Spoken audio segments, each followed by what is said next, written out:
Hello guys, it's me বাগান বিলাস চ্যানেলে আবারও একটি নতুন ভিডিওতে স্বাগত।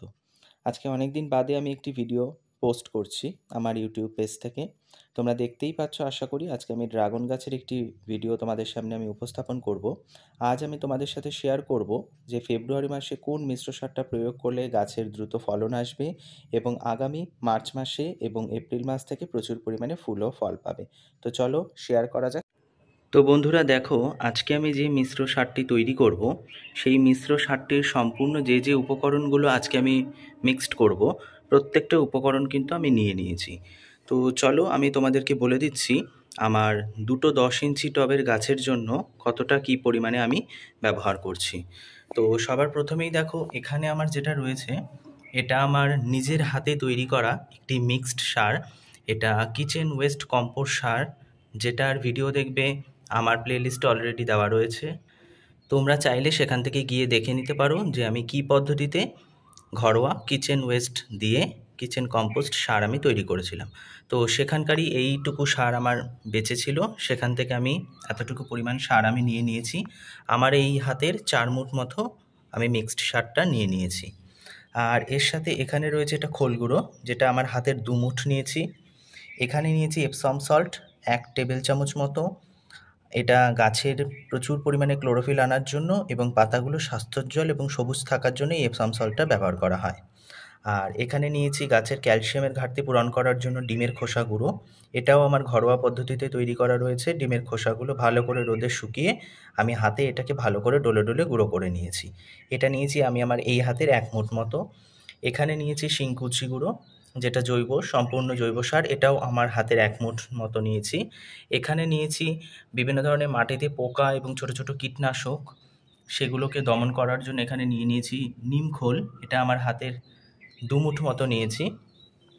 আর এটা যেটা তোমরা দেখতে পাচ্ছ এটা হচ্ছে হিউমিক অ্যাসিডের দানা। ছোট ছোট গোল গোল বলের মতন যে দানা ছিল সেই দানাটাকে আমি ভেঙে গুঁড়ো করে নিয়েছি। দেখো একদম সামনে থেকে তোমাদেরকে আমি দেখাচ্ছি। ছোট ছোট দানা তোমরা দেখতে পাচ্ছ আশা করি। এই দানাটা আমি ভেঙে সম্পূর্ণ মাটির মতো দেখতে লাগছে এটাকে। এটার আমি নিয়ে নিয়েছি 15 থেকে 20টা দানা। আর এখানে রয়েছে আমার ভার্মি কম্পোস্ট, আমার হাতের 1 মুঠ মতো ভার্মি কম্পোস্ট নিয়ে নিয়েছি। এখানে নিয়েছি 1 মুঠ মতো হাড় গুঁড়ো। আর এখানে নিয়ে নিয়েছি আমার হাতে 4 মুঠ মতো সম্পূর্ণ গোবর সার।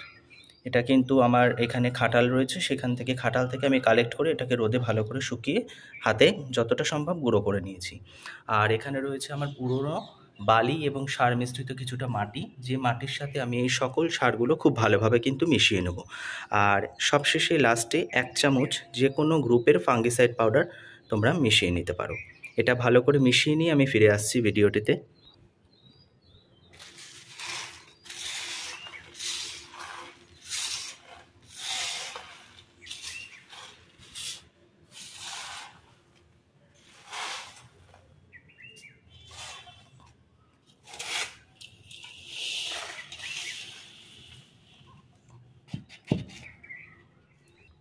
তো দেখো, খুব সুন্দরভাবে কিন্তু আমার সারটিকে মিক্স করা হয়ে গেছে। এবার চলো আমি গাছের গোড়ায় কিভাবে প্রয়োগ করছি এই সারটিকে আমি তোমাদের সাথে শেয়ার করছি। তো দেখো, যেহেতু আমি সারটা প্রয়োগ করব বলে আমি কিছুটা মাটি এখান থেকে ভালোভাবে তুলে নিয়েছি। ড্রাগন গাছের সকল খাদ্য শিকড়গুলো কিন্তু মাটির উপর তুলে নিয়ে জায়গাটা ফাঁকা করে দিয়ে এই জায়গাগুলো দিয়ে আমি সারটা দিয়ে দেবো।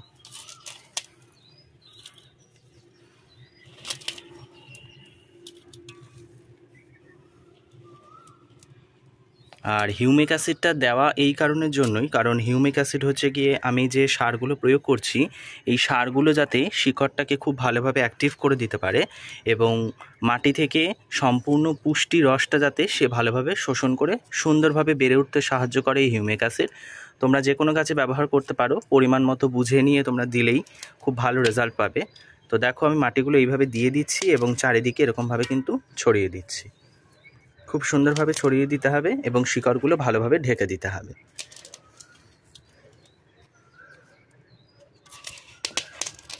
আর অবশ্যই ওপরে কিছুটা জায়গা ফাঁকা রেখে দিতে হবে যাতে ভবিষ্যতে আমি মিশ্র সার প্রয়োগ করতে পারি। আর এই সময় এই সারটা দিলে আগামী গ্রীষ্মে, আসন্ন গ্রীষ্মে আমি অবশ্যই আশা রেখেছি, আমার গাছগুলো মোটামুটি 7-8 মাসের হয়ে গেছে, আমি আশা রাখবো আমি যাতে 1-2 অন্তত ফল পাই। তো তোমাদের যারা পুরনো গাছ, তোমরা অবশ্যই প্রচুর পরিমাণে ফল পাবে এই সারটি প্রয়োগ করলে। এই সময় এই সারটি প্রয়োগ করে দাও এবং প্রত্যেক সপ্তাহে সপ্তাহে পাতলা করে একদম খোল জল দিয়ে দাও। আমি আজকেও দেব, যেহেতু মাটি দেওয়ার পর যে কোনো মিশ্র সার প্রয়োগ করার পর একটুখানি জল ছড়িয়ে দিলে খুব সুন্দরভাবে অ্যাবজর্ব হতে সাহায্য করে, সেই কারণে আমি নর্মাল জলের জায়গায় আমি আজকে খোল গুঁড়ো দেবো। সপ্তাহে এটা আমি 1 মগ করে ইউজ করি। তো দেখো এইভাবে কিন্তু মাটিগুলো আমি দিয়ে দিলাম আমার এই গাছটিতে। দেখো মোটামুটি বেড়েছে গাছগুলো। জানি না এই বছর আমি ফল এবং ফুল পাবো কি না, তবু আশা রাখছি, দেখা যাক কতটুকু কি হয়। তো এবার আমি খোল জলটা ওপর দিয়ে দেবো। দেখো এইভাবে খুব সুন্দর খোলের একদম পাতলা জল যতটুকু প্রয়োজন হবে ততটুকু জল আমি দিয়ে কিন্তু সম্পূর্ণ মাটিটাকে ভিজিয়ে দিলাম।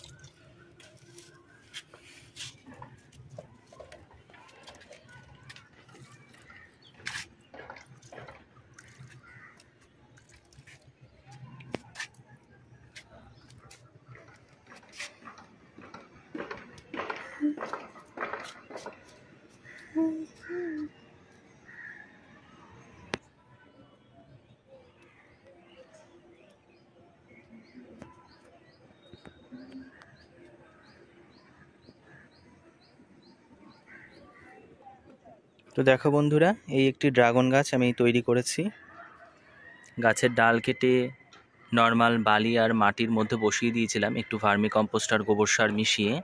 তো দেখো গাছটি কিন্তু খুব সুন্দরভাবে কিন্তু বেঁচে গেছে এবং গাছটির কিন্তু চারিদিক থেকে কিন্তু শাখা বেরিয়ে গেছে।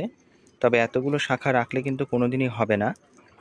এই শাখাগুলো আমি সব কেটে দেবো, যেগুলো সাইড থেকে বেরিয়েছে। আমি একমাত্র সেই ডালটাই রাখবো যেটা মাথার ডাল, একদম সোজা। তার কারণ এখান দিয়ে যদি আমি ডালটা রাখি, ডালটা সোজা উপর দিকে উঠে যেতে পারবে। ওই কারণের জন্যই ওপরের ডালগুলো রাখতে হবে, আর সাইডের ডালগুলো কিন্তু সম্পূর্ণ ছেড়ে দিতে হবে। তো দেখো খুব সুন্দরভাবে কিন্তু গাছটা বেঁচে গেছে। এই গাছটিকেও আমি 10 ইঞ্চির একটি টবে বসাবো, আগামী বছর মতো নিয়ে যাওয়ার মতন বড় করব। তবে তোমাদের সাথে আমি শেয়ার করলাম আজকে কিভাবে মিশ্র সার এই সময় প্রয়োগ করব। আশা করি ভিডিওটি ভালো লাগবে। ভিডিওটি ভালো লাগলে অবশ্যই আমার ভিডিওটি শেয়ার করবে বন্ধুবান্ধব, আত্মীয়, পরিবার, পরিস্বজনদের সাথে। আরও সকলে যাতে দেখে নিতে পারে। এই ছোট ছোট গাছ সংক্রান্ত টিপস পেতে অবশ্যই আমার চ্যানেলটিকে সাবস্ক্রাইব করে পাশে থেকো, আর ভিডিওটিতে অবশ্যই লাইক করো। তোমাদের কিছু প্রয়োজনীয় কিছু জানার থাকলে আমাকে অবশ্যই কমেন্ট করতে পারো, আমি তার যথাযথ মতন উত্তর দেওয়ার চেষ্টা করব। ধন্যবাদ, আজকের মতো এখানেই রাখছি। দেখা হবে পরবর্তী কোনো নতুন ভিডিওতে।